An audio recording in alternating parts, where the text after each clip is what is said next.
ఖురాన్ యొక్క శుభాలను ఎలా పొందాలో ఇప్పుడు చూద్దాం. ఒక డాక్టరు పేషెంట్కు మందులు రాసి ఇచ్చాడనుకోండి.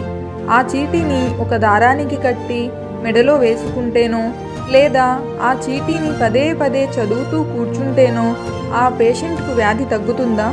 లేదు కదా. ఆ చీటీలోని మందులను తెచ్చుకుని డాక్టర్ చెప్పిన విధంగా వాడితేనే ఆ వ్యాధి తగ్గుతుంది. ఇదే సూత్రం ఖురాన్కు వర్తిస్తుంది. ఖురాన్లోని కొన్ని ఆయతులను మెడలో కట్టుకుంటేనో లేదా కొన్ని వాక్యాలను చదువుతూ కూర్చుంటేనో లేదా కొన్ని వాక్యాలను ఇంటి ముందు వేలాడదీస్తేనో మన సమస్యలు దూరం అవ్వవు. ఖురాన్ను అర్థం చేసుకుంటూ చదివి అందులో భావాన్ని అర్థం చేసుకుని ఖురాన్ ఆజ్ఞలకు అనుగుణంగా జీవితాన్ని గడుపుతూ ఏ పనుల దరిదాపులకు కూడా ఖురాన్ వెళ్ళొద్దని అంటుందో వాటికి దూరంగా ఉంటే మన జీవితం ప్రశాంతంగా ఉంటుంది.